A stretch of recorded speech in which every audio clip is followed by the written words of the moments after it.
Granivores o granivorous ang tawag sa mga hayop na seeds ang pangunahing kinakain. Sa mga ibon, maraming mga granivores. Remarkable ang mga granivorous na birds dahil sinasadya nilang lumunok ng mga tinatawag na grit. Ito yung mga tiny rock fragments o maliliit na bato na ini-ingest ng mga ibon upang makatulong sa pag-grind o pag-digest ng mga matitigas na seeds. Bukod sa function na to, ang mga grit ay pwede ding maging source ng minerals tulad ng calcium. At dito sa may bakanteng lote, may granivore na ibon. Tingnan nyo. Meet bato-bato o Geopilia striata.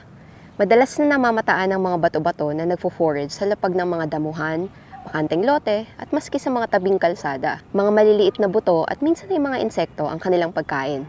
Isang reason sa palagay ko kung bakit bato-bato ang isa sa local name niya ay dahil sa notable foraging behavior na ito na patuka-tuka sa mga gravelly at mabuhangin na lugar.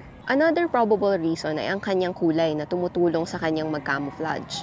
Overall, grayish-brown ang mga balahibo niya, kaya minsan hindi agad sila napapansin. Magugulat ka na lang may lilipad. Pansinin niyo rin ang kanyang dibdib at likod. Merong mga dark bars na parang zebra stripes. Yan ang dahilan kaya isa pa sa tawag sa kanya ay zebra dove. Kilala rin itong bato-bato o zebra dove sa tawag na kurokotok dahil naman sa kanyang huni. Sa iba namang lugar dito sa Pilipinas, tinatawag din siya na tukmo. Take note lang na ang tukmo ay tumutukoy rin sa iba pang doves katulad ng spotted dove. Kaya kung ang tinatawag na tukmo sa inyo o ang tawag niyo sa bato-bato ay iba, okay lang yan. That's part of our culture.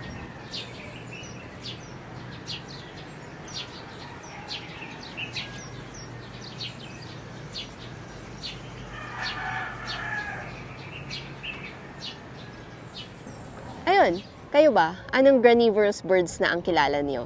Share niyo sa comments below and together, let's promote and mainstream Philippine biodiversity and natural heritage. Ako si Celine, support my work by sharing this original video and not re-uploading it. See you sa next video. Bye!